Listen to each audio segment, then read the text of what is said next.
As far as the non-negotiables go, we have some basic stuff like grooming standards, clean truck, clean uniform. The trucks are inspected. 6 options. Thank you.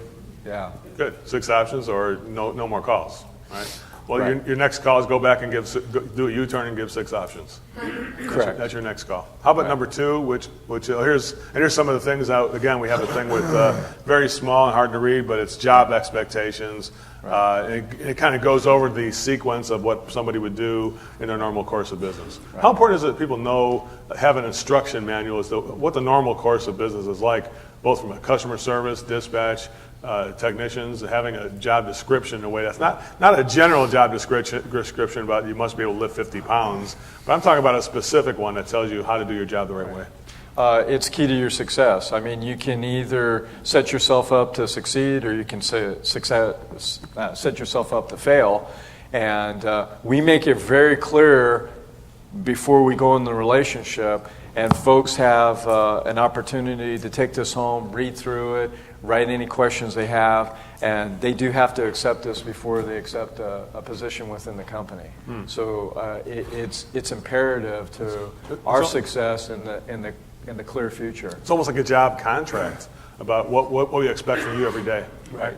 And so if you create this contract with people when they first start, it's obviously, what do you feel about the accountability when you say, hey, remember what we agreed to? I mean, it just takes a kind of a reminder, right? Sometimes, absolutely. Sometimes a stronger reminder? Sometimes, yeah, absolutely.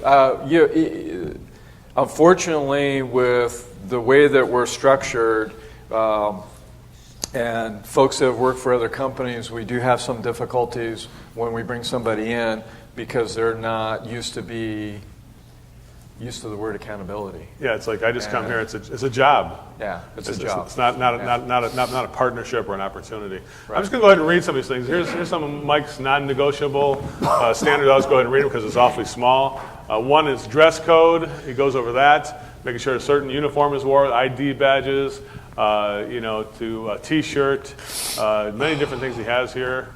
The grooming. I know Mike's suffering from a cold, so I don't want to impose all this on him. So the grooming has to be clean-shaven, all that kind of stuff. Hair, no 5 o'clock shadows. After-hours calls, to agree on that. To have a timesheet policy. Your timesheets has to be turned in at the end of each shift every day, or you won't be given credit for your next call. It says right there, the truck appearance. Must wash the truck at least twice a month. Responsible for the daily cleanliness of your vehicle. Cabin and stock section must be kept clean and organized. Number 5 is to be being late or no call or no show. You must report to dispatch no later than 7:15 for the morning shift or 9:15 for the late shift. You must use the shop on meeting days no later than 7 a.m. Be at the shop. No lying, stealing, or cheating. That's a non-negotiable. Returning calls from dispatch. You must do that. Number Refusing. 9 is to not following the manuals that you are trained on. You must offer. Here's he highlights in the bottom. Must offer 6 options on every call, along with having all signatures boxes correctly signed by the client each and every time, and more than your own. You must have your own hand tools along with the valid EPA license if you're an air conditioning tech. I assume that would be for. There's some of the non-negotiable standards that you bring with every day, right? Correct. What happens when somebody violates that, Mike? What do you do with that? Well, that kind of is Marco's department, and he's done a phenomenal job in reinforcing it. What happens is the technician gets shut down on calls, and what he does is he gets brought in the office and he gets counseled. He could have a verbal warning, he could have a write-up, or he could be suspended.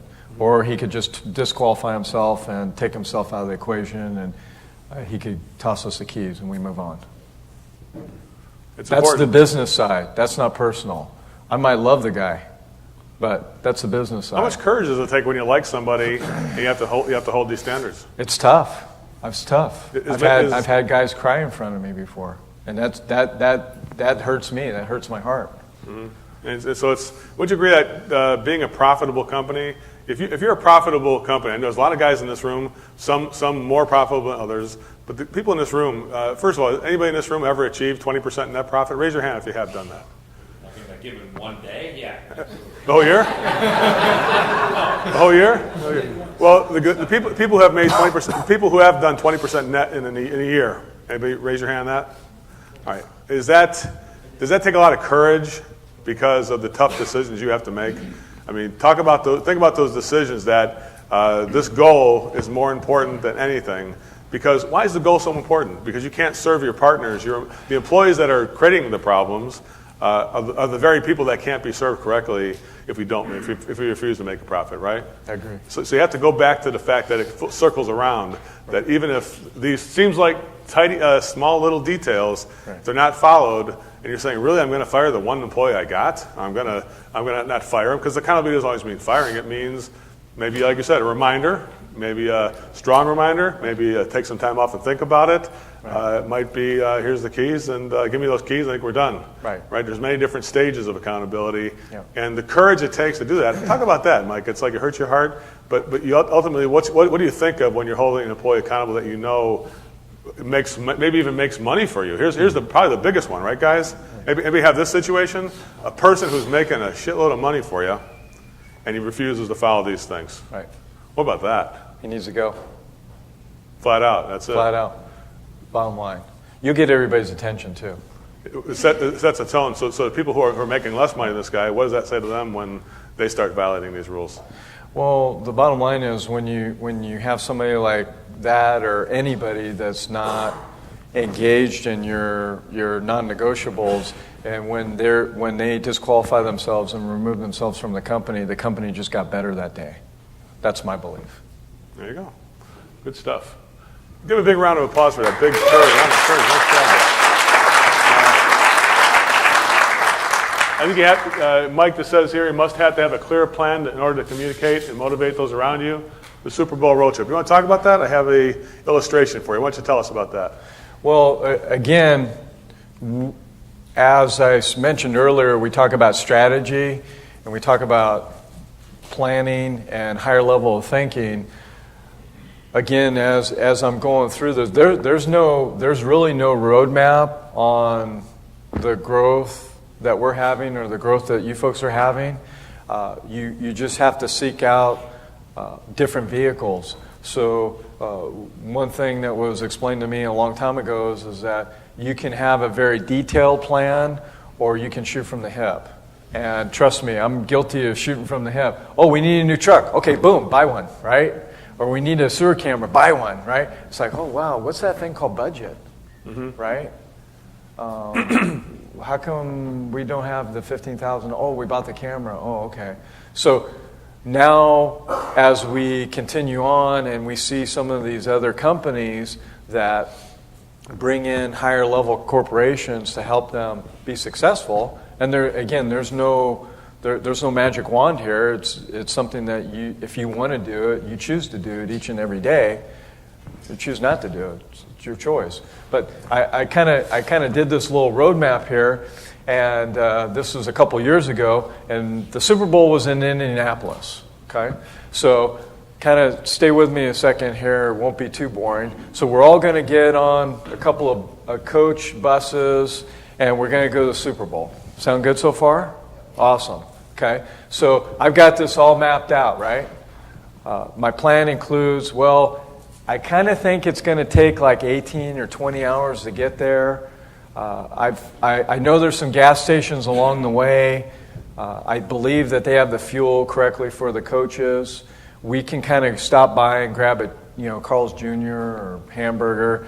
I know my cousin told me that there's some road work in between here in Indianapolis, so we might lose some hours. But don't worry, we'll get to Indianapolis. I'm not sure of the facilities on the coach or what kind of motel or hotel or anything we'll stay at, but don't worry, we'll find something along the way. You guys feel really comfortable with that plan? I'm in. You're all in? Yeah. I forgot the ice chest with the adult beverages, right? So now we're all in. So listen, if this is the plan that you have for your business, how do you sell that plan to your people? Okay?